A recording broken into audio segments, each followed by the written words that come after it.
How you doing, folks? Dan here at Wilkins. I had a new product this year, the Cool Flow fan.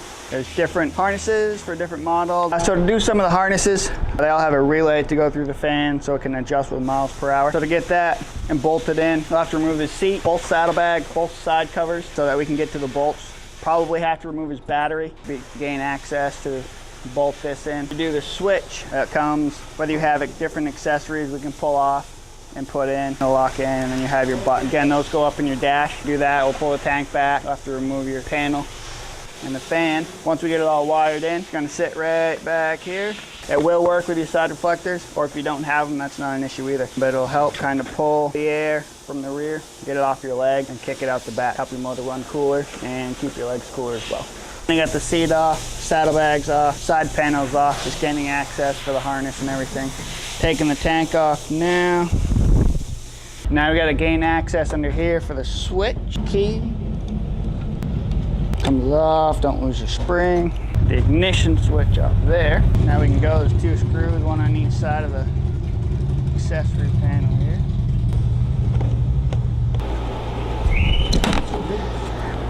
And now that'll give me access to make all the changes to the switches. I have to remove the side deflector, and then there's a little brass crush washer in the back that we have to punch out. So now with that off, I need to remove this brass lock nut right there. So I'm gonna have to drill and punch that out. So I found the best way to do it is kind of grind it down as flush as possible.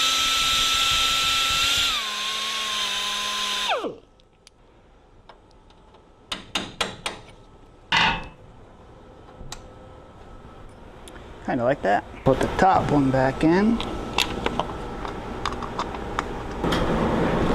that started, help hold it. There's different spacer setups depending on whether you have a side deflector or not. This one does, so it's going to use two on the side that doesn't go with the deflector, and then one on the side with the deflector. That'll help hold that nice. And fight in around the ABS module to the back. Try to get these spacers and lock nuts on. First try, nice. It never happens. Oh, here. That's usually what happens is you drop them.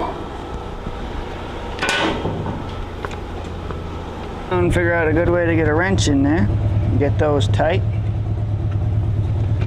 On this particular year, so this harness will make its way around the ABS module and lines and battery. It'll come in and it'll plug in to this accessory adapter. It has a heated seat and a heated backrest. Your accessory plugs over here.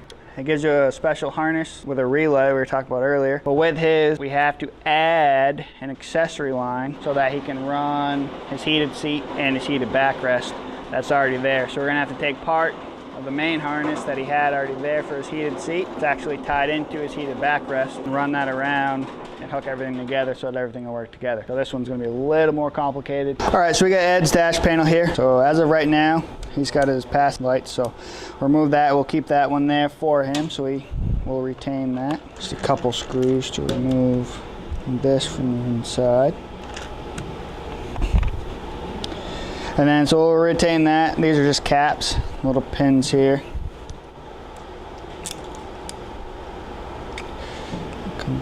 That comes out. The far be the inside one.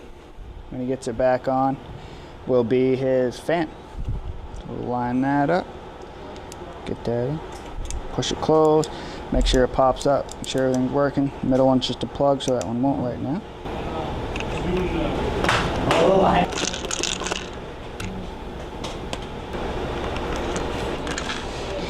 Put that back in, and when he gets it on the bike, he'll be reading, accessory. That's his fan on the inside. Still retains his passing lamps. So we'll put this back on the bike and button it up and see if the fan works. So we have Ed's bike hooked up. We got the fan. We got his seat hooked up. Got the panel back in. Just gonna hit it and see what happens. You can see the fan's working. He can reach up if he wants to turn it off.